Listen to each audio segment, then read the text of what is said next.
Afrique des libertés, je vous salue. Nous sommes le lundi 30 mars 2026 sur la Terre des Hommes, lorsque je prends la parole dans l'oratoire suprême de l'Institut de l'Afrique des libertés en terre bénie africaine du Mali. Soyez salués. Excellente semaine du 30 mars 2026. Afrique des libertés, je vous salue, je vous invite à écrire Good Live afin de favoriser le plus large partage possible de cette émission. Je vous invite à partager massivement cette émission. Les révélations de Joe Kent, l'ancien directeur du contre-terrorisme de l'administration Trump, donne raison à l'Alliance des États du Sahel. Merci de partager massivement ce programme. Merci de le protéger contre les mains infectes de la censure néocolonialiste française, de l'impérialisme occidental et des despotes africains.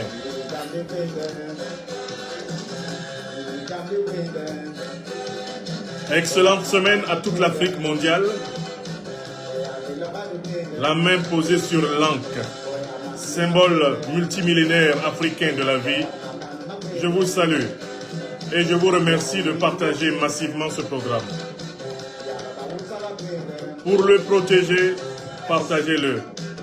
Donnez ce programme à toute l'Afrique continentale, à l'Afrique mondiale. Donnez ce programme à nos amis en Europe, aux États-Unis, au Canada, en Amérique latine. Donnez ce programme à nos amis en Asie. N'ayez pas peur, vous connaîtrez la vérité et la vérité vous affranchira. Le docteur des preuves ouvre ses travaux. Nous sommes le 30 mars 2026 sur la Terre des Hommes, la veille des 54 ans de votre serviteur, qui demain, 31 mars 2026, plaise à Dieu, aura bouclé sa 54e année.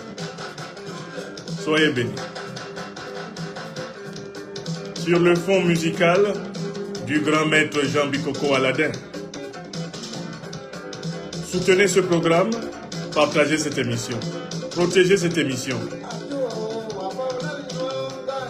Vous savez que les grandes officines de la censure néocolonialiste française, de l'impérialisme occidental et du despotisme africain se sont données pour mission de nous empêcher de nous exprimer. Par la grâce du Tout-Puissant, avec le soutien des peuples africains éveillés et des dirigeants africains leaders de l'émancipation de ce 21e siècle, nous sommes debout.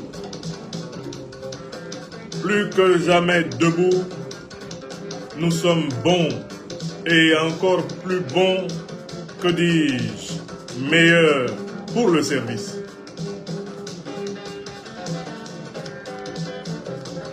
Alors, partagez massivement ce programme. Nous allons aborder un seul sujet.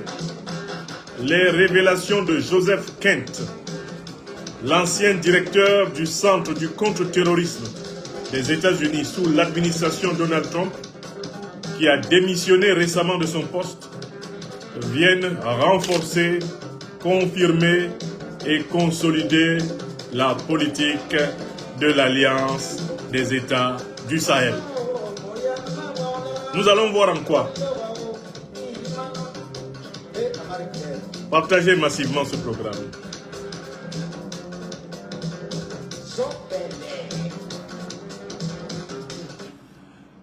Afrique des libertés, je vous salue.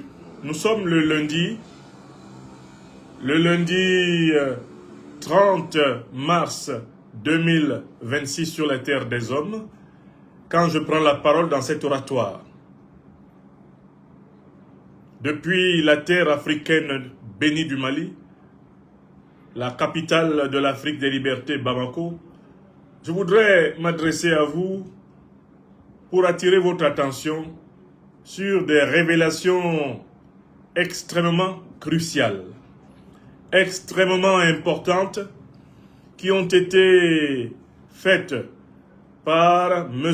Joseph Kent, en abrégé Joe Kent, ancien directeur du Centre du contre-terrorisme des États-Unis, de l'administration Trump, et qui a récemment démissionné de ses fonctions pour des motifs que nous allons connaître. Moi, je vous parle de cet événement parce qu'il est extrêmement important pour l'Afrique, car les propos tenus par M. Joseph Kent au moment de sa démission et les différentes interviews qu'il a délivrées viennent consolider, confirmer, corroborer, renforcer la posture adoptée par les dirigeants de l'Alliance des États du Sahel dans la lutte antiterroriste à travers le continent africain. En effet, certains d'entre vous pourraient dire « ce sont des révélations qui ont eu lieu aux États-Unis, elles sont les révélations d'un officier supérieur de la CIA américaine, elles ont été faites devant les journaux américains, et en quoi nous, Africains, que ce soit en Afrique centrale, en Afrique de l'Ouest, en Afrique du Nord, en Afrique australe ou dans l'Afrique mondiale qui est sur les continents et sur les océans, en quoi sommes-nous concernés? J'ai lu, lorsque j'ai commencé à publier des éléments permettant de se positionner sur cette question, ce matin, sur ma page Facebook Franklin Nyamsi, des commentaires d'Africains coupés des réalités et qui prétendaient qu'il fallait laisser cette histoire entre les mains américano-américaines, que c'était un problème entre Donald Trump et un de ses anciens compagnons, et que l'Afrique devait se tenir à bonne distance de toutes ces histoires-là, car l'Afrique a déjà beaucoup de problèmes comme ça. J'ai lu quelques commentaires d'une telle naïveté, que cela a d'ailleurs au contraire décuplé ma volonté d'expliquer l'importance de ces révélations pour l'Afrique. Car en fait, la mauvaise habitude que certains ont prise en Afrique, c'est de revendiquer leur ignorance avec arrogance. C'est-à-dire que, pour certains d'entre nous, moins ils savent ce qui se passe, plus ils ont le droit de se moquer de ceux qui leur parlent de ce qui se passe. L'ignorance se drapant derrière l'arrogance est l'un des plus grands fléaux qui frappent les réseaux sociaux africains. Quelqu'un vient sur votre page, il devrait s'arrêter pour dire, au minimum, je suis sur la page de qui? Qui est le monsieur là qui anime cette page? Qui est le monsieur qui publie sur cette page? Que sait-il? De quoi est-il capable? Jusqu'à quel point est-il crédible? Donc, les gens ne font pas cet effort. Ils arrivent et ils vous écrivent des commentaires d'une légèreté déconcertante qui vous montre que vraiment il y a encore beaucoup de travail à faire pour éduquer notre peuple. Ah non, grand prof, ne vous en mêlez pas, c'est une affaire entre eux là-bas. Cela ne nous regarde pas. Alors, c'est une affaire qui n'est pas simplement une affaire entre eux. C'est une affaire qui nous regarde. Pourquoi? Je vais l'expliquer tout de suite aux plus naïfs d'entre nous. Et surtout, d'ailleurs, aux moins humbles d'entre nous, qui, au lieu de venir apprendre, viennent essayer d'enseigner à leur maître. Les organisations terroristes qui ensanglantent le Moyen-Orient, c'est-à-dire l'Irak, l'Iran, la Syrie, le Yémen, etc., les organisations terroristes qui ensanglantent le Liban, à savoir principalement Al-Qaïda et l'État islamique, j'espère que vous avez tous remarqué que ce sont exactement les mêmes organisations terroristes qui ensanglantent l'Afrique. Ce sont exactement les mêmes organisations terroristes qui ensanglantent l'Afrique depuis presque 20 ans, à savoir Al-Qaïda et l'État islamique. De telle façon que lorsqu'un officiel américain de haut rang, qui plus est un officier de la CIA, qui a participé à 11 guerres américaines et qui en est quand même fier, vient dénoncer son patron Donald Trump, dénoncer le gouvernement américain et en profite pour donner des révélations complémentaires sur les organisations terroristes. Nous, Africains, qui sommes les victimes en première ligne de ces organisations terroristes, devons récupérer le dossier et le mettre à l'intérieur de notre argumentaire. Nous devons récupérer le dossier et l'utiliser à bon escient.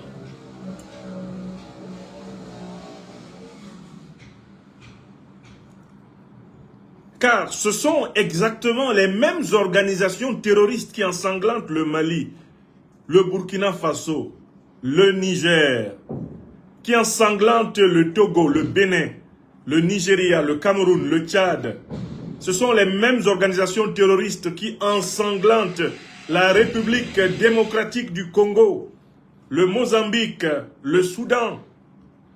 Ce sont les mêmes organisations terroristes qui ensanglantent la République centrafricaine.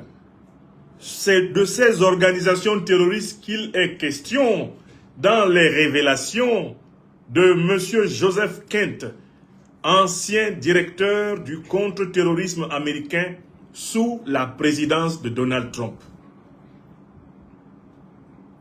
Voilà pourquoi quand un homme qui occupe un tel rang dans la hiérarchie américaine parle, nous avons le devoir de l'écouter et de récupérer dans ce qu'il dit tout ce qui nous permet de continuer à mener le combat pour la souveraineté de notre continent, la prospérité de nos populations, la dignité de l'humanité africaine. Je voudrais donc, au moment d'introduire à la présente conférence, inviter les Africaines et les Africains à s'intéresser à tout ce qui se passe sur toute la terre, pas seulement à ce qui se passe chez nous, en Afrique.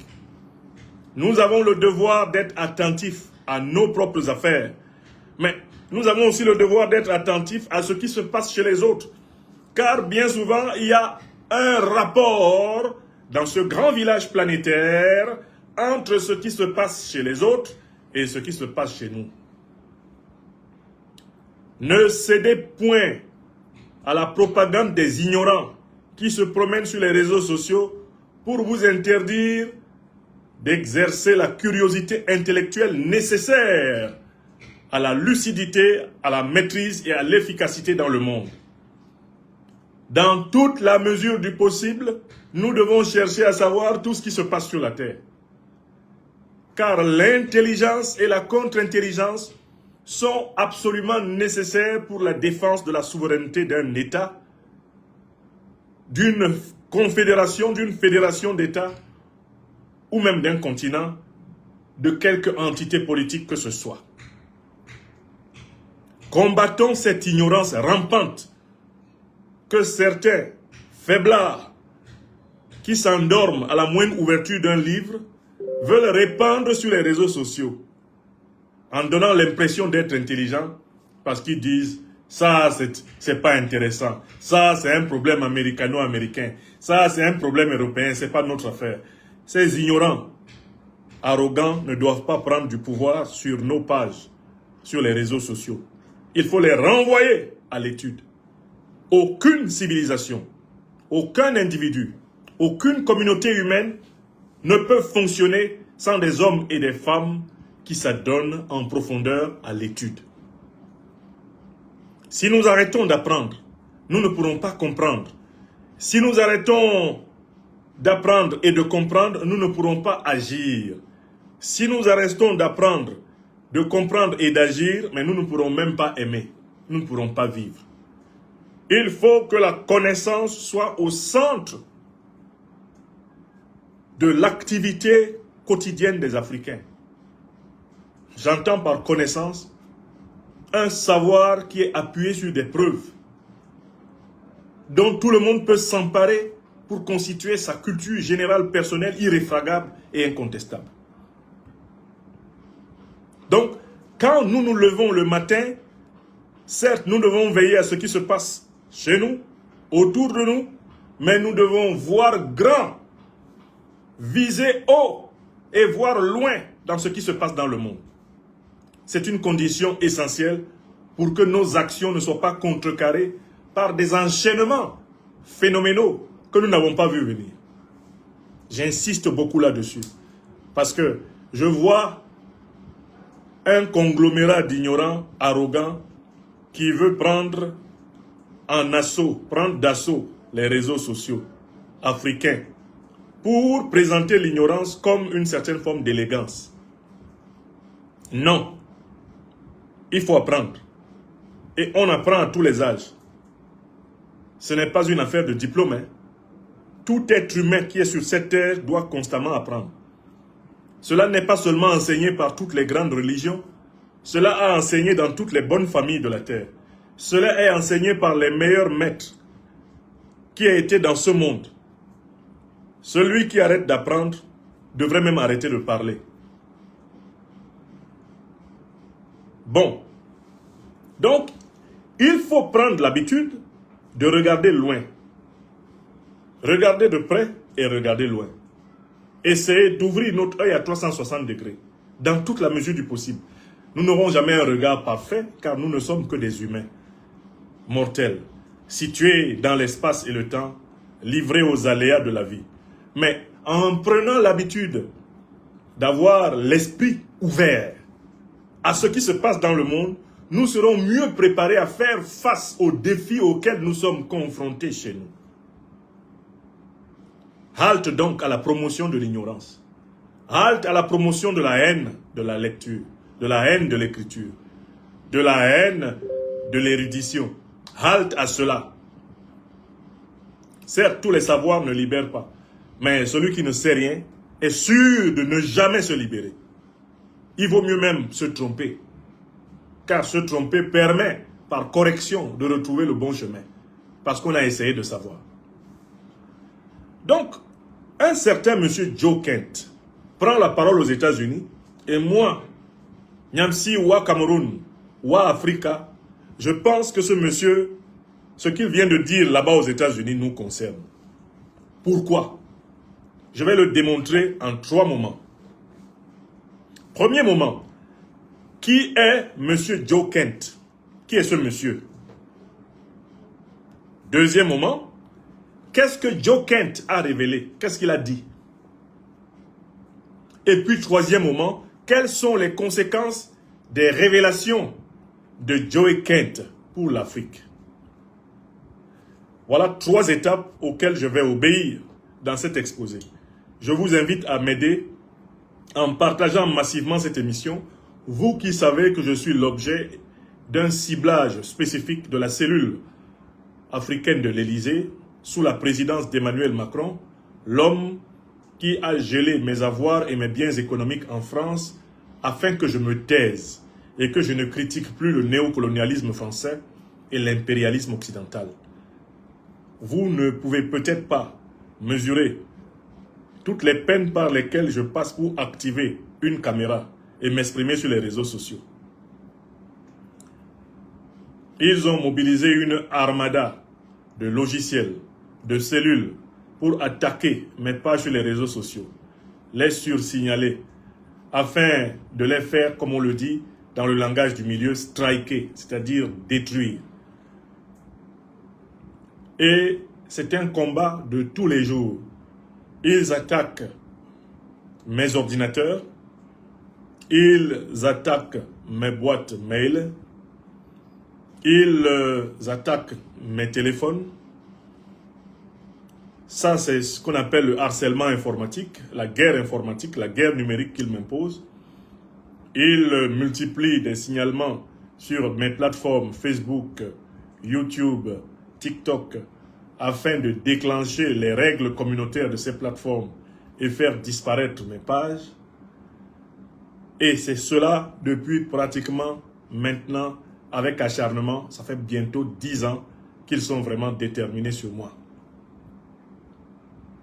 En même temps, cet acharnement est la reconnaissance de la qualité de mon travail pour la libération du peuple africain. Vous ne devez donc pas vous laisser intimider par des notifications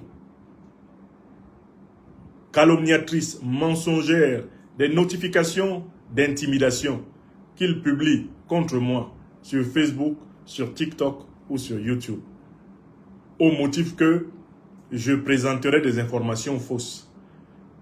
D'abord, on peut présenter des informations fausses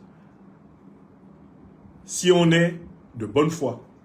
On peut présenter des informations qui ne sont pas avérées de bonne foi. Et c'est le cas de tout le monde. Il n'y a personne qui puisse dire « je n'ai jamais reproduit une information fausse ». De deux, tout le monde sait que les plus grands médias mensonges de cette planète Terre sont les médias impérialistes, néocolonialistes, occidentaux et leurs alliés, les médias despotiques africains et de tous autres pays. Il n'y a pas plus menteur qu'un média impérialiste, qu'un média néocolonialiste. C'est vraiment l'hôpital qui se fout de la charité, que ces gens viennent signaler la page d'un philosophe, d'un intellectuel politique, de quelqu'un qui prend le risque d'exposer ses idées, c'est-à-dire aussi le risque de se tromper. On vient essayer de présenter mes pages comme étant des pages mensongères, comme si, même si on faisait une compétition de mensonges entre moi et RFI, ce n'est pas RFI qui allait gagner. Si on fait une compétition de mensonges entre moi et France 24, n'est-ce pas France 24 qui va gagner? On fait une compétition de mensonges entre moi et BBC, n'est-ce pas BBC qui va gagner? Entre moi et CNN, n'est-ce pas CNN qui va gagner? Prenez-moi n'importe quel grand média impérialiste, néocolonialiste dans ce monde et comparez les mensonges que ces médias débitent par rapport à ceux qu'ils peuvent me reprocher. Quels sont les premiers médias qu'on doit fermer actuellement sur la Terre s'il y avait une justice médiatique? Ce sont les médias impérialistes, les médias néocolonialistes. Les mêmes qui nous ont dit que Saddam Hussein détenait des armes de destruction massive et qui ont menti. Les mêmes qui ont prétendu que Kadhafi était en train de génocider son peuple et qui ont menti. Les mêmes qui nous disaient que l'Iran est en train de vouloir lancer une bombe nucléaire sur Israël et qui ont menti.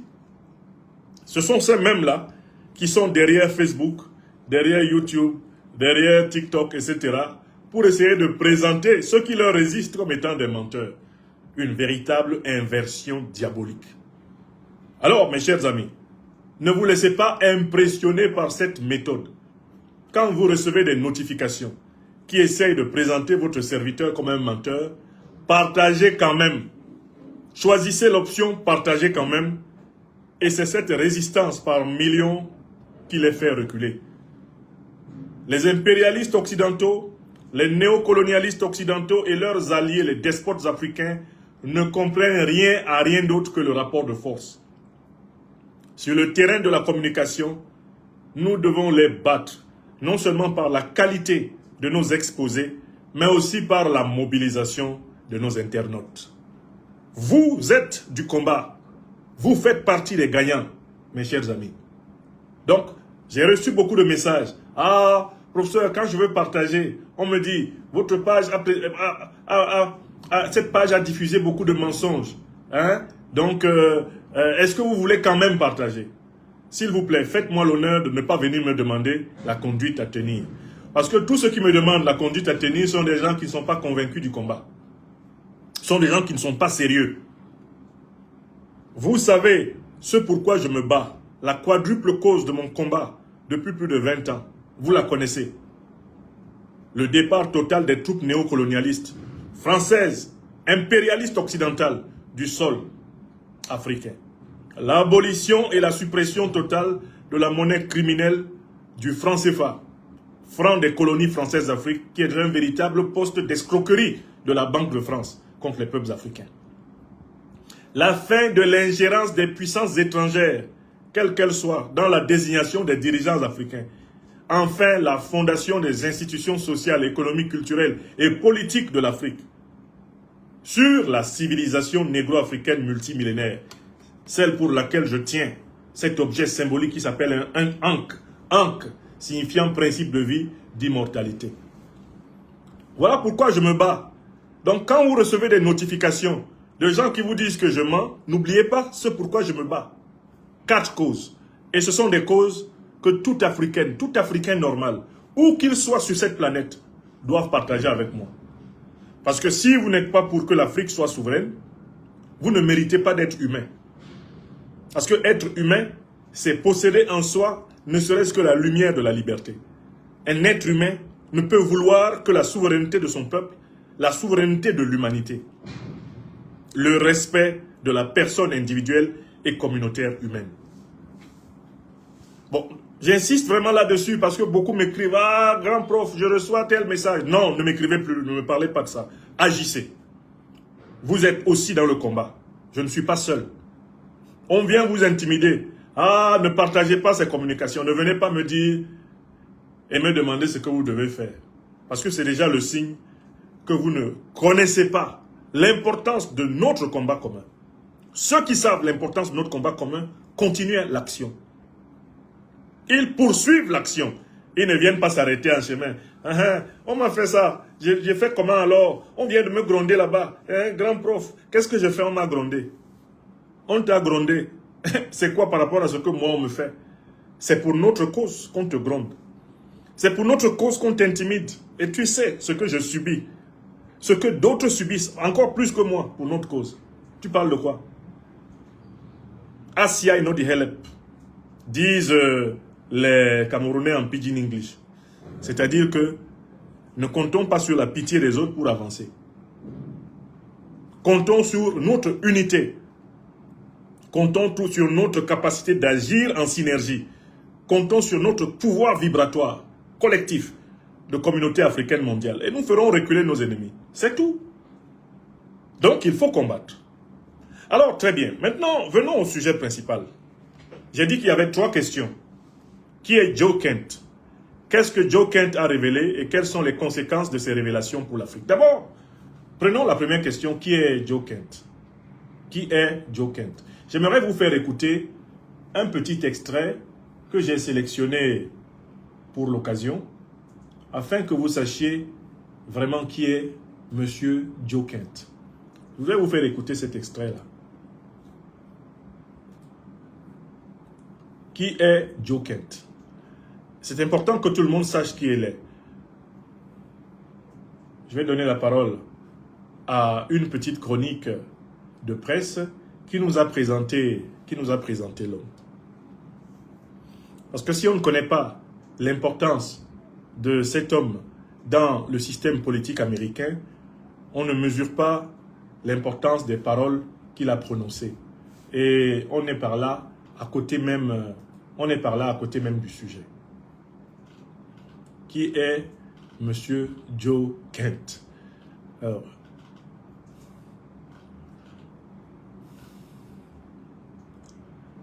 je vais...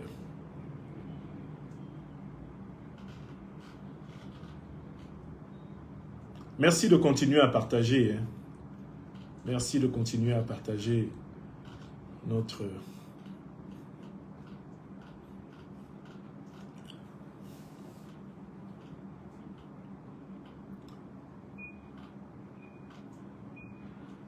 Voilà.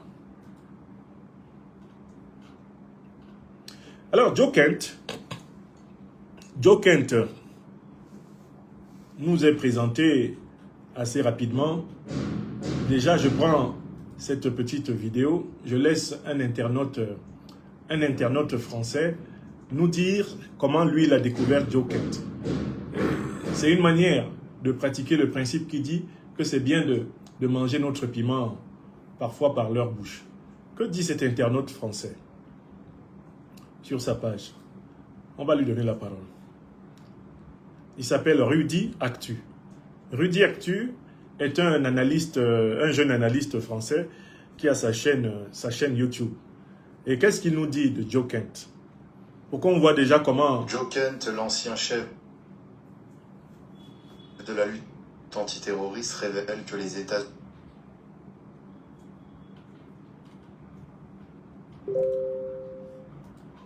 On va le laisser parler.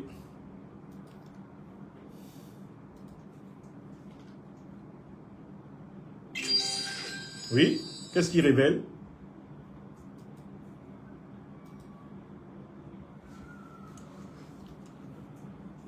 J'aimerais vraiment que le témoignage de ce jeune analyste français... Les États-Unis viennent d'avouer que c'était Israël qui était derrière les manifestations et les 30 000 morts qui se sont passés.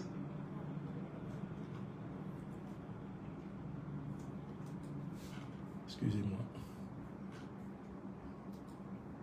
Alors, hop. Est-ce qu'on peut avoir... La version de cet analyste, de ce jeune analyste sur les réseaux sociaux est très intéressante parce que à la fois elle révèle qu'on sait qui est Joe Kent, mais en même temps que dans l'opinion occidentale, on ne veut pas tout à fait savoir qui est Joe Kent. Et les conséquences des révélations d'un homme comme celui-ci, on ne veut pas les tirer. Vous allez voir cela dans la relative mauvaise foi de ce jeune internaute, dont je voudrais montrer l'intervention. Ça traîne un peu, comme d'habitude. Vous savez, avec la bataille de l'information, c'est comme ça. Je vais voir si ça passe mieux ici. Hop. Alors, Joe Kent. Est-ce qu'on peut l'avoir là? Le temps que ça télécharge. Oh là là. C'est vraiment une bataille. C'est une vraie bataille. Alors, qu'est-ce qu'il dit?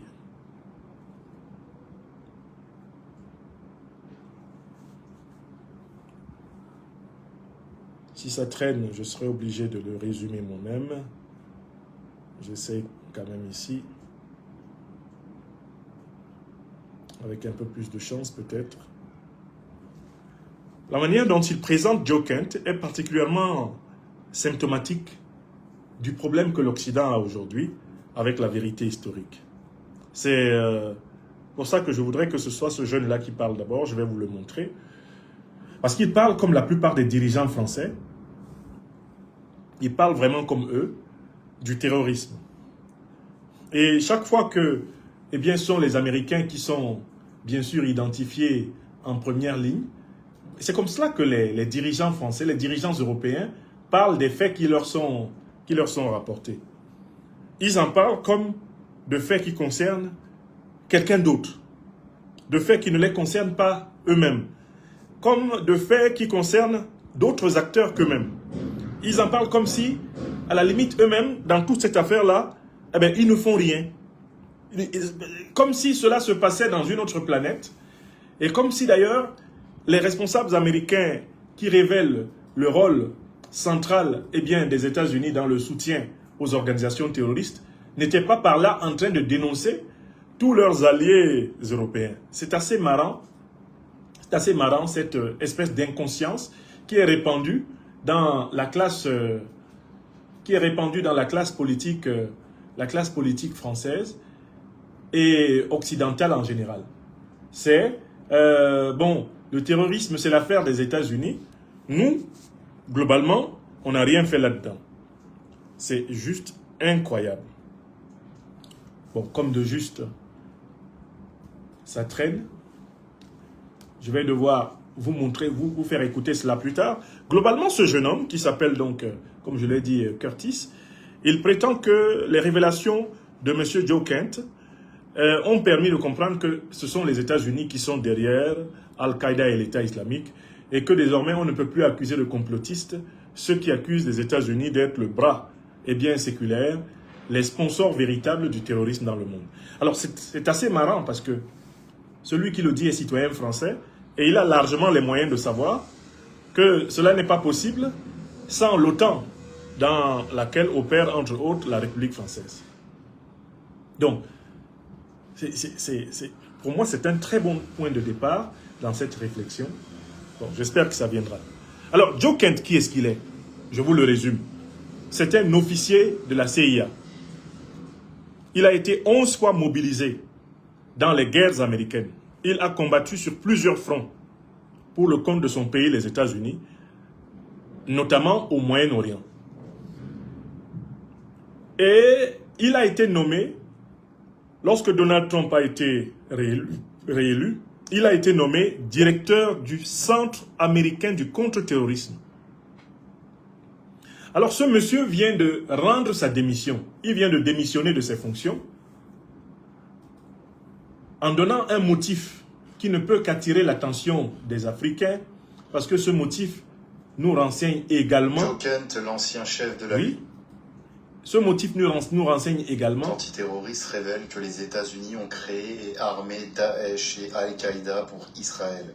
En soi, il n'y a rien de choquant dans ces révélations. C'est déjà des choses que certaines personnes essayaient de mettre au goût du jour depuis pas mal d'années maintenant. Il a dit « Nous allons travailler avec la population sunnite sur le terrain en Syrie pour créer un soulèvement. » Et c'est de là que vient l'État islamique. Nous avons travaillé directement avec Al-Qaïda. Bref, c'est des déclarations assez folles, qui sont maintenant presque officielles. Enfin, officielles dans le sens où, au vu de sa posture et de la position qu'il occupait, lui, aux États-Unis, il peut clairement pas mentir. Maintenant, ce qui est pas mal avec ses propos, c'est qu'on va arrêter de traiter les gens de complotistes quand ils viennent balancer ce genre d'accusations envers les États-Unis et Israël. Bref, on va en parler ensemble dans les commentaires, mais ce mec-là, depuis qu'il a démissionné, moi personnellement, je l'adore, parce qu'il nous permet de confirmer pas mal de choses qui étaient jusqu'à présent uniquement des rumeurs. Joe Kent, l'ancien chef de la lutte antiterroriste. Donc, Rudy Actu, c'est comme ça qu'il s'appelle sur YouTube, est très content d'apprendre de la bouche de Joe Kent, l'ancien chef du Centre de lutte contre le terrorisme des États-Unis, que ce sont les États-Unis qui ont créé Al-Qaïda et l'État islamique. Et il dit que voilà, maintenant on ne pourra plus accuser de complotistes ceux qui le disent. Ce monsieur Joe Kent ne s'est pas contenté de dire cela, et Rudy Actu ne devrait pas se contenter de dire cela. Al-Qaïda et l'État islamique ont bel et bien été créés par les renseignements généraux américains. Mais ces deux organisations terroristes ont opéré sur plusieurs théâtres d'opération, pas seulement avec l'armée américaine, mais avec toutes les autres armées de l'OTAN. Et ça a été notamment le cas pour nous, en Afrique, lorsque la Libye, pendant 6 mois, a été détruite par l'OTAN. Quels étaient les principaux pays de la coalition terro-impérialiste qui a saccagé la Libye? Ben, les États-Unis d'Obama, la Grande-Bretagne de David Cameron et la France de Paul-Stéphane Nicolas Sarkozy de Nagui Bokcha. Donc ce jeune Français-là, qui anime une page d'information sur YouTube, devrait avoir le courage de comprendre que quand Joe Kent dit que ce sont les États-Unis qui ont créé, eh bien, Al-Qaïda, créé l'État islamique, et que les États-Unis opèrent avec Al-Qaïda et l'État islamique au Moyen-Orient, il faudrait que lui se souvienne que la France a participé aux côtés des États-Unis, c'est-à-dire aux côtés d'Al-Qaïda et de l'État islamique, à la déstabilisation de l'Afrique. Et que c'est une accusation récurrente qui est formulée par plusieurs États africains, notamment les États de l'Alliance des États du Sahel, mais c'est une accusation eh bien, qui est documentée. Et elle est documentée même par les services occidentaux, comme par exemple les services américains. Donc je commence toujours par dénoncer la mauvaise foi de l'élite politique, de l'élite intellectuelle occidentale en général, française en particulier, qui refuse de regarder la réalité en face. Les gouvernements français, successifs depuis pratiquement 20 ans maintenant, ont régulièrement coopéré avec des organisations terroristes pour déstabiliser l'Afrique, afin de contrôler les richesses de l'Afrique et de continuer à influencer la désignation des dirigeants africains. C'est exactement la politique qui est menée par les États-Unis partout ailleurs dans le monde. C'est au nom de cette politique que les États-Unis et Israël attaquent aujourd'hui l'Iran. C'est au nom de cette politique qu'ils ont attaqué dans le passé le Vietnam, attaqué dans le passé la Serbie, attaqué dans le passé l'Irak, attaqué la Syrie. C'est au nom de ce principe qu'ils attaquent le Venezuela, qu'ils veulent attaquer Cuba.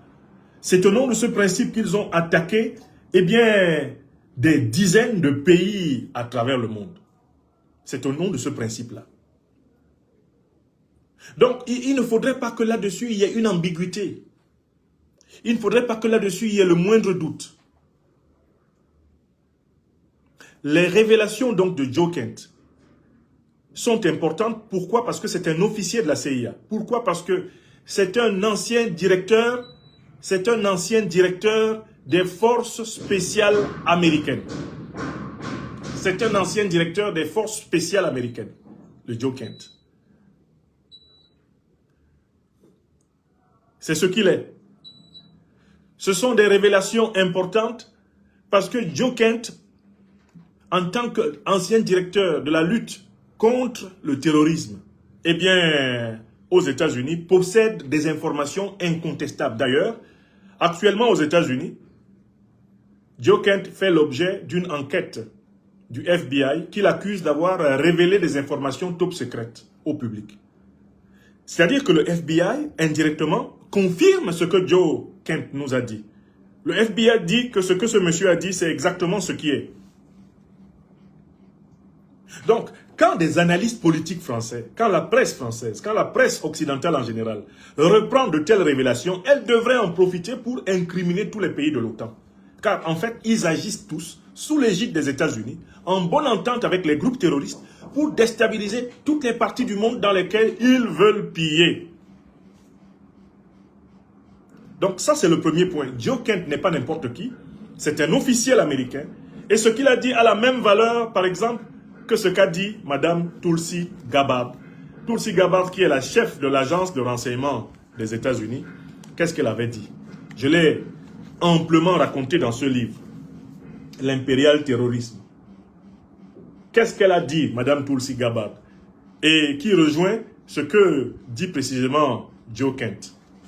Devant le Sénat, Madame Tulsi Gabbard, vous pouvez lire à partir de la page 145 de l'impérial terrorisme. Devant le Sénat des États-Unis le 31 janvier 2025, Madame Gabbard a clairement affirmé ce qui suit. Je déteste Al-Qaïda, je déteste que nous ayons les dirigeants qui se rapprochent des extrémistes islamistes, les minimisant à de soi-disant rebelles. La Syrie est désormais contrôlée par une branche d'Al-Qaïda et un chef qui a dansé dans les rues le 11 septembre. Elle ajoute aussi, nos actions pour renverser les dictateurs laïcs en Irak et en Libye et nos tentatives maintenant de faire de même en Syrie ont entraîné d'énormes pertes en vies humaines, des nations en faillite et des crises humanitaires encore pires, tout en renforçant les organisations terroristes qui ont déclaré la guerre à l'Amérique. Elle continue encore, et on lit. On lit ceci. Le candidat du président Trump au poste de directeur du renseignement national, Tulsi Gabbard, a averti jeudi que les menaces posées par Al-Qaïda et l'État islamique restaient graves, critiquant les administrations précédentes pour avoir minimisé leur importance. Lors de son audition de confirmation, Gabbard a déclaré que la Syrie est désormais largement contrôlée par le Hayat Tahrir al-Sham, une branche d'Al-Qaïda dirigée par ce qu'elle a décrit comme un djihadiste islamiste. Citation, « Je n'aime ni Assad ni Kadhafi ni aucun dictateur, je déteste simplement Al-Qaïda. Je déteste que nous ayons des dirigeants qui se rapprochent des extrémistes islamistes, les minimisant comme des soi-disant rebelles », a-t-elle déclaré.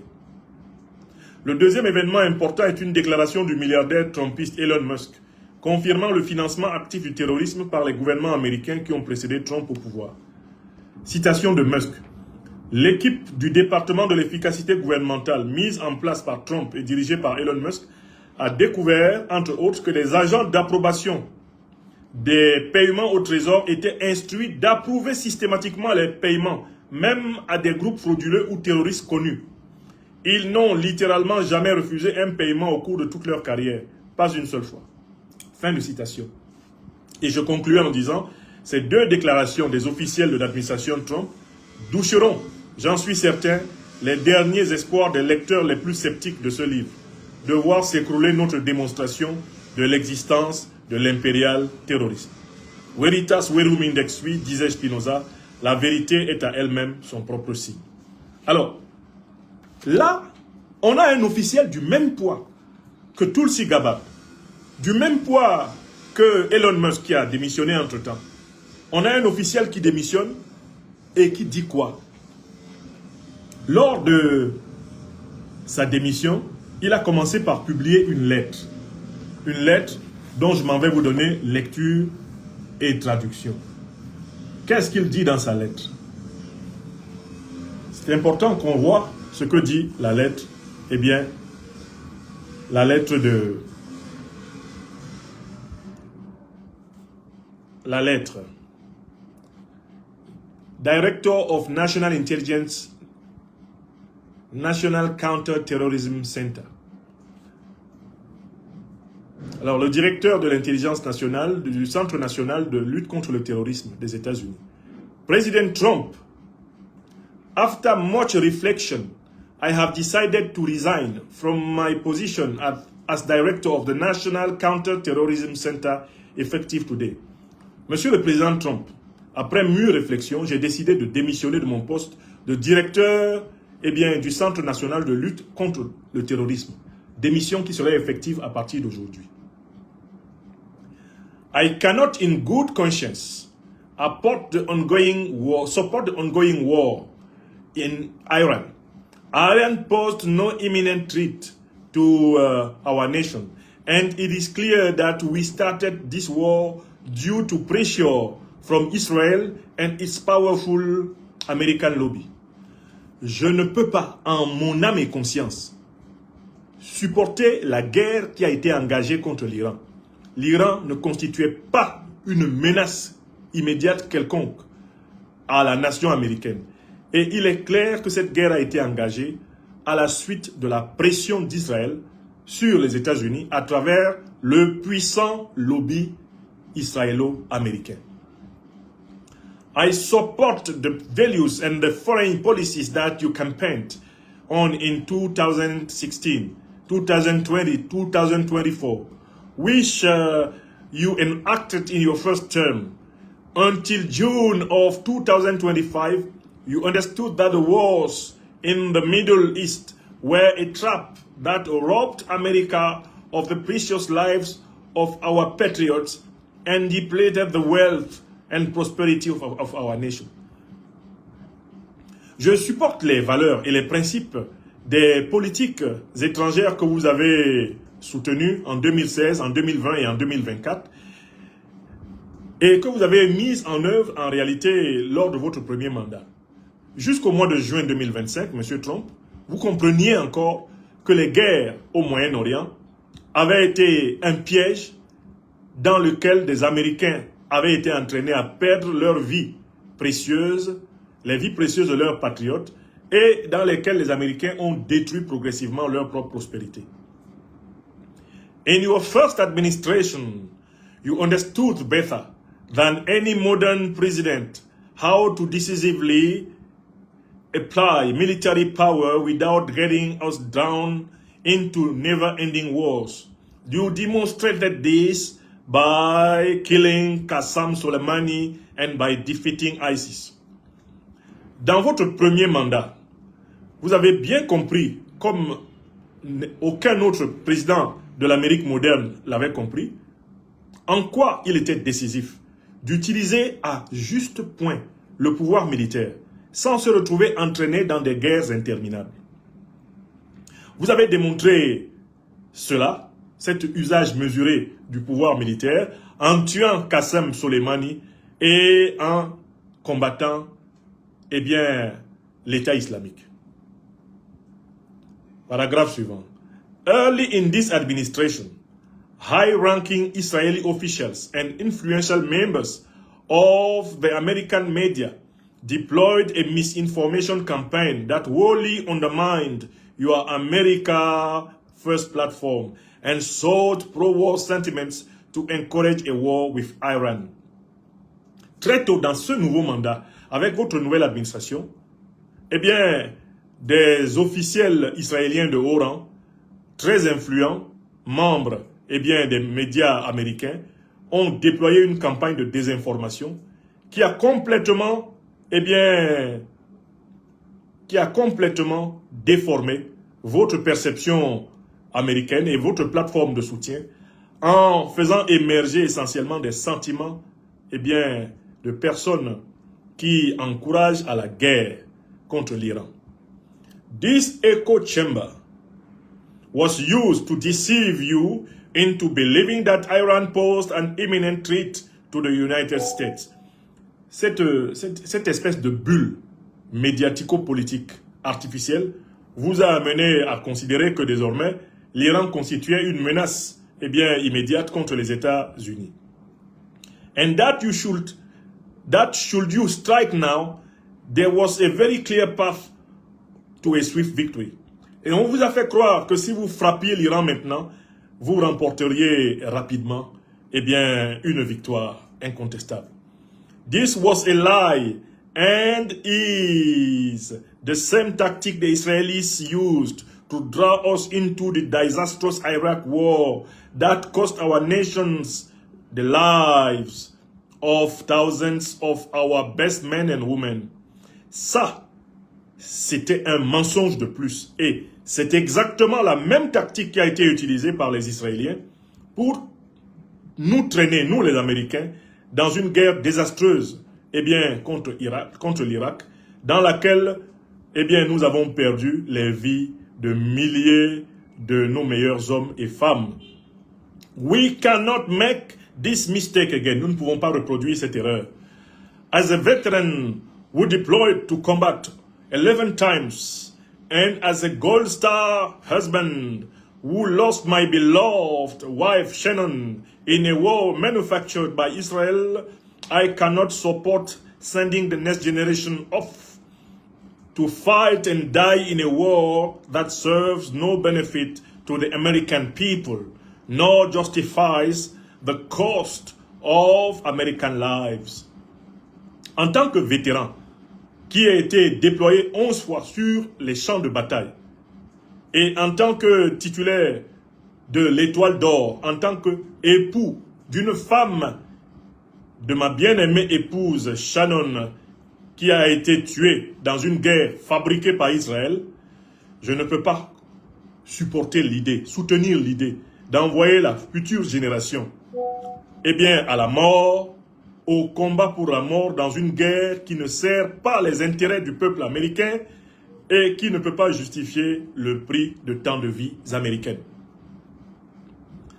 I pray that you will reflect upon what we are doing in Iran and who we are doing it for.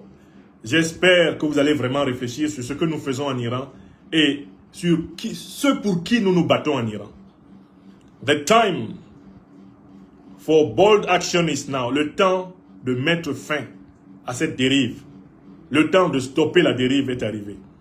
You can reverse course and chart a new path for our nation, or you can allow us to slip further toward decline and chaos. Vous pouvez stopper la machine et ouvrir un chemin nouveau pour notre nation, ou vous pouvez continuer de faciliter la descente progressive dans le déclin et le chaos de notre peuple. You hold the cards. Vous avez les cartes en main. It was an honor to serve in your administration and to serve our great nation. C'était un honneur pour moi de servir dans votre administration, M. Trump, et de servir notre grande nation. Joseph Kent, Director, National Counter-Terrorism Center. Joseph Kent, directeur du Centre de contre-terrorisme des États-Unis. Alors, cette lettre de démission de Joseph Kent est pleine de renseignements. D'abord, il ne faut pas se tromper sur l'esprit de cette lettre. Pourquoi est-ce qu'il démissionne? Il y a des motifs personnels, intimes, qui poussent cet homme à démissionner. Et il y a des motifs, on va dire, objectifs, des motifs politiques. D'abord, motif personnel. Cet homme qui était un vétéran de l'armée américaine, un officier des forces spéciales de la CIA, a combattu sur les champs de bataille 11 fois. Il a risqué sa vie 11 fois pour les États-Unis. Mais il a un problème, c'est que son épouse, sa première épouse, puisque selon les renseignements que j'ai pu glaner, il s'est remarié, sa première épouse a été tuée par les terroristes de l'État islamique et d'Al-Qaïda, avec lesquels pourtant les États-Unis et Israël étaient en coopération.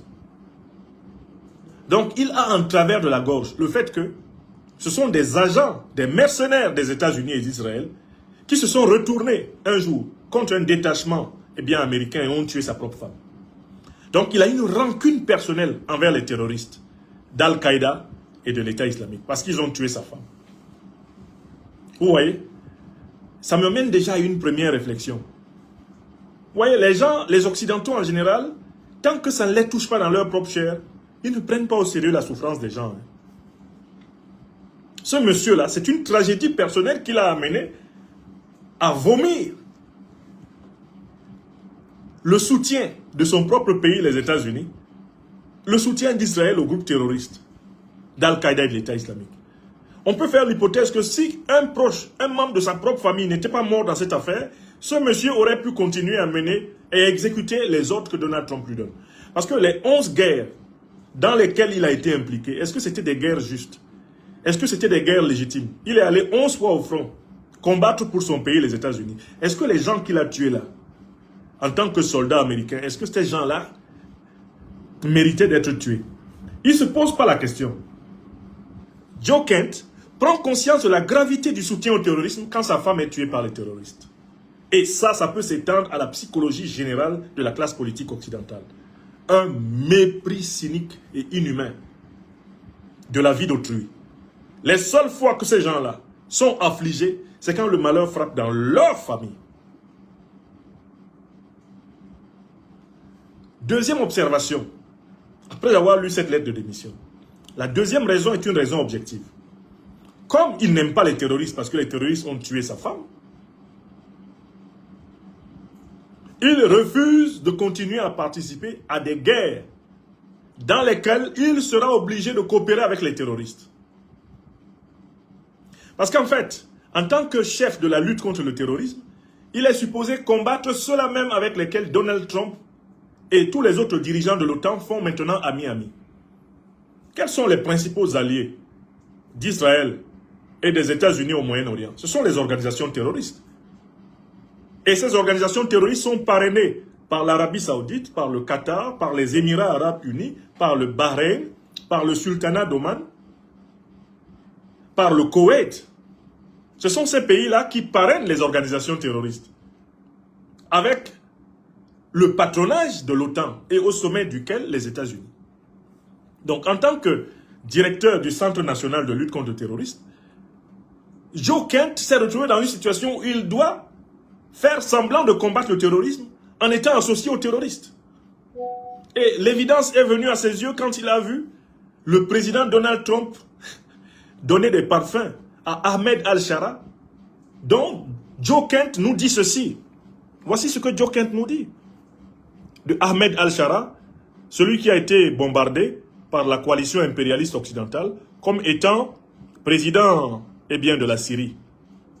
Voici ce que Joe Kent nous dit de Ahmed Al-Shara. C'est tout simplement impressionnant. Joe Kent, je le cite, il dit, citation de Joe Kent, il dit, nous l'avons confié la Syrie à un chef d'Al-Qaïda. Il était initialement membre de l'État islamique d'Al-Qaïda en Irak et combattant contre nous. Nous l'avions emprisonné. Il a rejoint l'État islamique, puis a fait scission et a été personnellement choisi par le bras droit de Ben Laden, Ayman al-Zawahiri, pour diriger le front al-Nusra. Ensuite, ils ont changé d'image et c'est le meilleur moyen de tromper les Américains. Enfiler un costume et engager une bonne agence de relations publiques. Il existe des vidéos de ce type, tenant des têtes qu'il a coupées. Et maintenant, il serre des mains comme s'il était un dirigeant légitime. Que faisons-nous exactement? Fin de citation. Ce sont les propos de Joseph Kent. Donc, Joseph Kent s'est retrouvé dans une crise personnelle. Une très grave crise personnelle. En tant que directeur de la lutte antiterroriste des États-Unis, il s'est retrouvé en train de travailler avec les terroristes pour combattre le terrorisme. Il s'est retrouvé mis en mission par le président Donald Trump pour combattre le terrorisme, alors que le président Donald Trump donne des parfums à un terroriste et à sa femme à la Maison Blanche. C'est-à-dire que Joseph Kent est chargé de combattre les adjoints d'Ahmed Al-Shara pendant que Donald Trump, lui, fait ami avec Ahmed Al-Shara. Donc, c'est une crise personnelle qui conduit Joseph Kent à démissionner. Parce que ça veut dire que on lui demande de travailler avec ceux qui ont tué sa femme.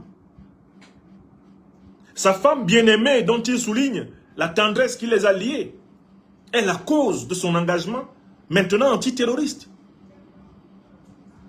Parce que si on compte les 11 guerres que Joseph Kent a faites en tant qu'officier de la CIA, est-ce que ces guerres ne sont pas des guerres terroristes? Il a été impliqué dans la guerre en Irak. Il a été impliqué dans la guerre en Syrie. Il a été impliqué dans la guerre en Serbie. Il a été impliqué dans la guerre en Libye. Le Joe Kent là, qui parle. Ces guerres-là n'étaient-elles pas des guerres qui étaient menées avec les organisations terroristes? Elles étaient menées avec les organisations terroristes. Donc, tant qu'il menait des guerres en association aux groupes terroristes pour les intérêts supposés américains et qu'on assassinait les femmes des autres, les enfants des autres, les maris des autres et qu'on brûlait les pays des autres, Joe Kent n'avait pas de problème. C'est le jour où on a tué sa femme qu'il a commencé à dire le terrorisme n'est pas bon. Vous voyez comment les gens sont mauvais? Est-ce que vous voyez comment les gens sont mauvais? Il y a des gens qui sont très violents, hein, jusqu'à ce qu'un moustique se pose sur leurs testicules. C'est quand le moustique se pose sur tes testicules que tu apprécies l'importance de la non-violence. Ah oui! Quand le moustique est posé sur la table, tu frappes fort. Mais s'il est posé sur tes testicules, voilà quelqu'un qui frappait très fort. Tant que le moustique du terrorisme n'était pas posé sur ses testicules. C'était posé sur la table, sur le mur, bam, il tape. Mais quand le moustique du terrorisme s'est posé sur ses propres testicules, il n'a plus le courage. Il ne peut plus. Car les nuits de Joe Kent sont forcément hantées par le fait qu'il a été compagnon de ceux qui ont tué sa femme. Et on lui demande de diriger le Centre américain de lutte contre le terrorisme, en sachant très bien qu'il sera obligé de faire ami-ami avec les terroristes. Joe Kent a dit non, c'est trop.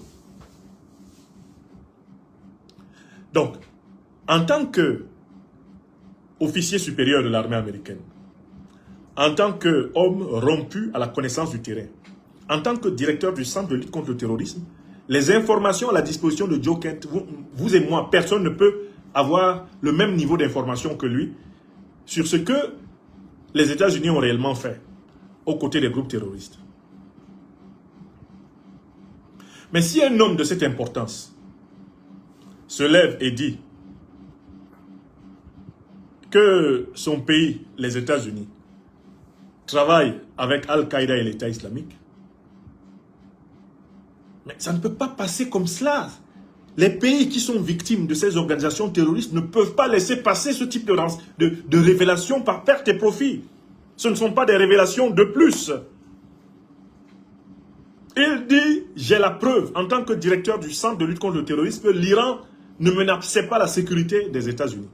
J'ai la preuve que ce sont les lobbyistes israéliens qui ont forcé Donald Trump à engager la guerre contre l'Iran. J'ai cette preuve. Il dit, j'ai aussi la preuve que ce sont les services américains qui ont créé l'État islamique et Al-Qaïda. Et il cite d'ailleurs au passage les emails de Mme Hillary Clinton, dont je vous ai déjà parlé dans mon maître ouvrage, L'Impérial Terrorisme. Il cite tout cela. Alors, donc, maintenant, écoutez, finissons cette intervention. La grande question qui se pose maintenant, c'est quelles sont les conséquences de ces révélations pour l'Afrique? Je pense qu'il faut une mobilisation comparable à celle que nous avons commencée après la résolution abjecte de l'Union européenne contre le Niger. Il nous faut lancer une grande mobilisation panafricaine mondiale contre le soutien des puissances occidentales au terrorisme. Parce que là, nous croulons sous les preuves, sous l'abondance de preuves de cette duplicité des puissances occidentales dans la prétendue lutte antiterroriste. Alors, quelles sont les conséquences de ces révélations pour l'Afrique? Les révélations de Joe Kent, qui rejoignent celles de Tulsi Gabbard, qui rejoignent celles d'Elon Musk, qui rejoignent celles de nombreux sénateurs américains qui ont parlé sous serment. Ces révélations prouvent très clairement que le terrorisme auquel nous sommes confrontés en Afrique est de même nature que le terrorisme auquel sont confrontés les pays du Moyen-Orient qui résistent à l'impérialisme américain et israélien. le terrorisme que subit actuellement l'Iran, le terrorisme qu'a subi l'Irak, le terrorisme qu'a subi la Syrie, le terrorisme que subit le Liban, il est exactement le même terrorisme que subit aujourd'hui le Sahel et plus largement l'Afrique subsaharienne. Donc la première conséquence, c'est que nous devons constater que ce sont les mêmes causes qui produisent les mêmes conséquences là-bas et ici. Et la structure, deuxième conséquence, la structure de la déstabilisation de l'Afrique est une copie crachée de la structure de la déstabilisation du Moyen-Orient. On utilise des organisations de mercenaires qui se cachent derrière la propagande religieuse pour déguiser l'exécution des ordres de mission de leurs maîtres occidentaux. C'est cette méthode du soi-disant djihadisme qui a été utilisée pour cacher, voiler pendant très longtemps la véritable nature de mercenaires occidentaux d'Al-Qaïda et de l'État islamique. C'est cette méthode qui a été utilisée pendant les 10-15 premières années pour empêcher les peuples africains de comprendre qu'ils n'avaient pas affaire à une guerre de religion, mais qu'ils avaient affaire à une guerre de recolonisation, à une guerre impérialiste. Deuxième observation. Troisième observation. Mais nous, les Africaines et les Africains, que ce soit les peuples, les sociétés civiles ou les gouvernements, nous ne pouvons pas continuer à avoir des relations normales avec les États-Unis d'Amérique et les pays de l'OTAN qui ont participé et qui participent activement à l'instrumentalisation de l'impérial terrorisme. Le terrorisme que nous subissons au Sahel, que nous subissons dans le golfe de Guinée, que nous subissons en Afrique centrale, que nous subissons en RD Congo, que nous subissons au Mozambique, eh bien, ces auteurs sont officiellement connus.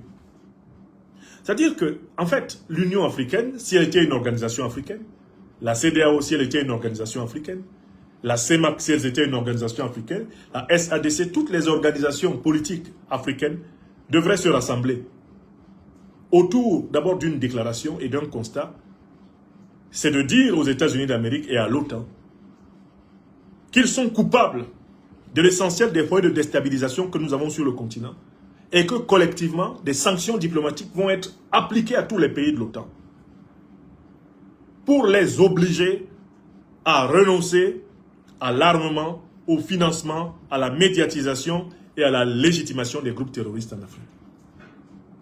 Et que ceci appelle vraiment une volonté politique massive. Pourquoi? Parce que le constat est massif. Nous sommes encombrés de preuves que les organisations terroristes sont pilotées par les pays de l'OTAN et leurs alliés du Moyen-Orient. Nous avons abondance de preuves maintenant. Il y a trop de preuves, il faut agir. Et pour le moment, la seule puissance politique, la seule organisation politique du continent qui agit en conséquence, qui opère en conséquence, c'est la seule alliance des États du Sahel. Et elle seule n'y suffira pas. Ce sont le Mali, le Burkina Faso et le Niger qui sont à l'avant-garde de politiques de lutte antiterroriste ayant tiré les conséquences des faits avérés. Le Mali, le Burkina Faso et le Niger, l'Alliance des États du Sahel a décidé de ne plus coopérer sur le terrain militaire avec des puissances qui ont créé Al-Qaïda et l'État islamique. Des puissances qui ont financé et qui financent Al-Qaïda et l'État islamique. Des puissances qui arment Al-Qaïda et l'État islamique. Des puissances qui médiatisent Al-Qaïda et l'État islamique. Des puissances qui légitiment les revendications des groupes terroristes d'Al-Qaïda et l'État islamique. Le Mali, le Burkina Faso et le Niger ont décidé de ne plus coopérer avec ces puissances sur le terrain militaire. Mais l'AES à elle seule ne suffira pas. Il faut qu'enfin les Africaines et les Africains dans toutes les régions se réveillent et qu'on mène une politique comparable à celle de l'AES. Parce que tant que la coopération militaire avec les pays membres de l'OTAN va se poursuivre dans le continent, les efforts des uns seront annulés par ceux des autres. Vous voyez par exemple dans cette région ouest africaine, tous les efforts qui sont déployés par les armées maliennes, burkinabées, nigériennes pour combattre le terrorisme. Et voyez tous les contre-efforts qui sont déployés par les armées de la CEDEAO pour faciliter l'action du terrorisme. Est-ce que vous savez que le terrorisme aurait pratiquement tari déjà au Sahel si la Côte d'Ivoire de Ouattara, le Sénégal de Bassirou Diomaye Faye, la Mauritanie, l'Algérie de Tebboune, le Bénin de Talon, le Ghana de John Mahamad Dramani, le Nigeria de Tinubu. Si ces pays n'avaient pas une attitude laxiste envers l'OTAN et par conséquent envers les groupes terroristes qui sont les mercenaires de l'OTAN, la guerre antiterroriste au Sahel aurait déjà pris fin. La résilience des groupes terroristes au Sahel, elle vient de leur base arrière dans les pays de la CEDEAO et les pays vassaux de l'OTAN qui entourent l'Alliance des États du Sahel.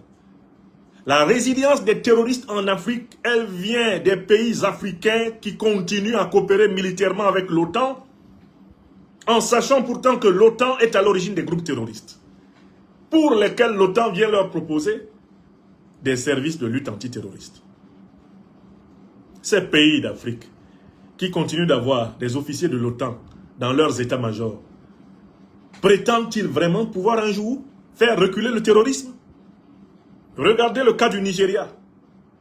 Ce mastodonte nigérian dont la lutte antiterroriste est inefficace alors qu'il dispose de moyens financiers énormes.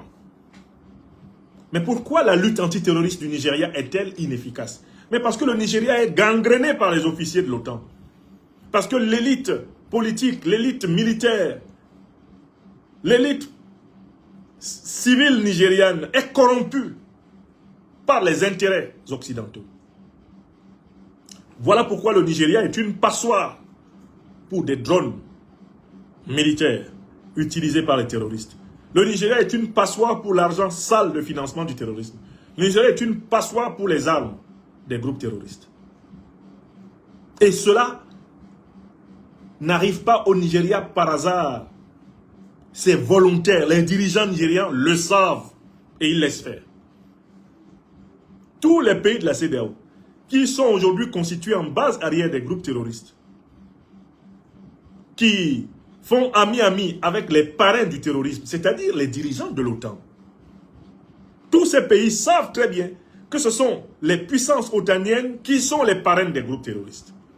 Les gouvernements de ces pays le savent. Et si le terrorisme devient un mal chronique du continent africain, c'est à cause de l'incurie. C'est à cause de l'ignominie de dirigeants africains qui connaissent la vérité et qui font une politique contraire. Donc, quelles sont les conséquences des révélations de Joe Kent? C'est que nous devons tout faire pour que l'AES ne soit pas seule. Parce que sur tout le continent africain, la seule organisation politique continentale regroupant plusieurs États qui mène une politique antiterroriste basée sur la vérité, sur la justice, sur la compréhension géopolitique, géostratégique de l'histoire, c'est l'Alliance des États du Sahel. Mais l'Alliance des États du Sahel, elle seule, ne peut pas impulser la libération de toute l'Afrique. Il faut que des régimes panafricanistes émergent en Afrique centrale, que des régimes panafricanistes émergent en Afrique australe, que des régimes panafricanistes émergent en Afrique du Nord, pour que nous ayons une synergie suffisante pour desserrer l'étau de l'OTAN. On les chasse au Burkina, on les chasse au Mali, on les chasse au Niger. Ils vont au Bénin, ils vont en Côte d'Ivoire, ils vont en Mauritanie, ils vont en Algérie, ils vont au Ghana. Ils se réfugient là-bas. Mais qu'est-ce que ce serait si l'Algérie, la Mauritanie, le Sénégal, la Côte d'Ivoire, le Ghana, le Bénin, le Nigeria étaient dirigés par des patriotes panafricanistes? Est-ce que vous pensez que les groupes terroristes auraient cette facilité de renouvellement, de ravitaillement, de ressourcement, de financement qu'ils ont aujourd'hui? Non. Alors, mon intervention aujourd'hui consiste à dire, chaque fois qu'il y a des révélations qui viennent consolider, valider la posture de l'Alliance des États du Sahel, nous, Africains, devons y voir l'urgence d'impulser les révolutions nécessaires à la libération intégrale de notre continent. Joe Kent, Tulsi Gabbard, ou avant eux, des gens comme Elon Musk, ne font que nous rappeler l'urgence de nous approprier de façon souveraine la question de la sécurité du continent africain en débarrassant d'abord ce continent des pions de l'impérialisme, les pions du néocolonialisme, les pions du despotisme. Ils sont les bases avancées de l'OTAN pour la déstabilisation de l'Afrique. Maintenant, la vérité est nue. On nous a traités pendant plusieurs années de complotistes. On nous a traités de fabricants de haine. On nous a dit, on nous a présentés comme étant des artisans du ressentiment anti-français. Voilà pourquoi je tenais à citer ce jeune homme qui est très content d'apprendre que, eh bien, Joe Kent accuse les États-Unis d'être derrière Al-Qaïda et l'État islamique et qui n'est pas capable de se rendre compte que, mais la France également. Car c'est avec les États-Unis, Al-Qaïda et l'État islamique que la France a détruit la Libye et organisé l'invasion des terroristes au Sahel. Tant que nous n'avons pas une prise de conscience puissante sur le continent africain, des hypocrites comme ça vont continuer à parler du terrorisme comme étant de quelque chose qui est peut-être seulement moyen-oriental ou quelque chose qui est seulement américain, d'origine américaine, en ignorant la responsabilité intégrale de l'ensemble des pays de l'organisation du traité de l'Atlantique Nord et de tous les dictateurs de la France-Afrique, de tous les esclaves du néocolonialisme français, dans l'expansion du terrorisme dans le continent africain. Il faut maintenant que cette vérité s'impose, que nous ayons le courage de la porter partout. Il faut que des lobbies de citoyens africains, en Amérique, en Europe, en Asie, partout dans le monde, prennent la parole. Une grande mobilisation contre le terrorisme impérialiste s'impose. Nous allons proposer, par conséquent, dans les prochains jours, quelques termes de référence, quelques éléments de langage pour cette grande mobilisation mondiale des Africains contre le terrorisme. Nous devons nous mobiliser, mettre la pression sur tous les dirigeants africains pour qu'ils fassent comme ceux de l'Alliance des États du Sahel. Parce que maintenant, l'Afrique, c'est la vérité. Nous savons qui déstabilise la République démocratique du Congo. Nous savons qui déstabilise le Mozambique, le Mali, le Burkina Faso, le Niger, le Cameroun, le Tchad, la République centrafricaine, le Bénin. Nous savons. Maintenant, il est temps d'amener les élites africaines à agir en conséquence. Il faut une révolution de la lutte antiterroriste en Afrique. Je ne vois pas comment les seules révélations qui ont lieu à Washington, les seules révélations qui auraient lieu à Bruxelles ou à Paris, viendront changer notre condition en Afrique. Il faut que la pression populaire monte sur les gouvernements qui coopèrent avec les puissances terroristes. Il faut changer absolument la politique de lutte contre le terrorisme dans les pays où les forces armées de l'OTAN continuent à faire semblant d'aider à la lutte antiterroriste alors qu'elles sont les postes avancés du parrainage de la déstabilisation du continent pour son pillage. Donald Trump ne s'est pas caché. Aujourd'hui même, il a fait une déclaration. J'aimerais prendre le pétrole de l'Iran. J'aimerais prendre le pétrole de l'Iran. Hier, il a fait une autre déclaration. Il a dit que le Golfe, le détroit d'Ormuz doit s'appeler le détroit de Trump. Lui, au moins dans sa grossièreté et sa folie, nous livre les arrière-pensées de ses compagnons. Alors, si sur notre continent, que ce soit ceux qui sont au pouvoir ou ceux qui sont à l'opposition, il y a encore des gens qui espèrent mener à minima une lutte antiterroriste, c'est la raison pour laquelle, nous sommes encore en retard. Il faut absolument que nous élevions le niveau et que la lutte antiterroriste devienne une cause populaire, continentale et mondiale. Il faut des mobilisations contre le soutien des puissances occidentales au terrorisme sur la base des révélations officielles occidentales. On a des révélations. autant on a la résolution de l'Union européenne menaçant le Niger, autant on a les révélations des officiels américains accusant l'État américain et ses alliés occidentaux de financer, d'armer et de soutenir le terrorisme. Qu'attendons-nous, nous, sociétés civiles africaines du monde entier, pour nous mobiliser autour de cette histoire? Et pour nous mobiliser en Afrique contre les gouvernements qui jouent au jeu du terrorisme, comme le faisait le gouvernement du junta Mohamed Bazoum, qui a fait boum. Voilà les choses que je voulais dire. J'espère avoir été le plus explicite possible. J'ai été un peu perturbé, comme d'habitude, par les difficultés de connexion, mais je crois avoir atteint mes objectifs. Cette émission sera rediffusée sur notre plateforme Université Libre d'Afrique des Libertés, YouTube. Je vous remercie de votre fidélité et retrouvons-nous plus tard pour d'autres programmes. Retrouvons-nous plus tard pour d'autres programmes. Portez-vous bien.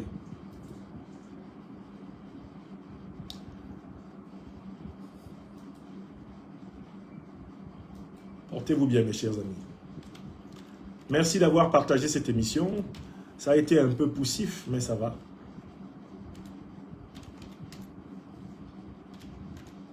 J'ai pu exposer l'essentiel des idées que je voulais partager avec vous. Je vous souhaite une excellente semaine du 30 mars 2026, où que vous soyez à travers le monde. Soyez bénis. Soyez bénis. À bientôt, nous allons lancer une grande mobilisation panafricaine mondiale contre le soutien de l'Occident au terrorisme en Afrique. Nous allons la lancer. Portez-vous bien.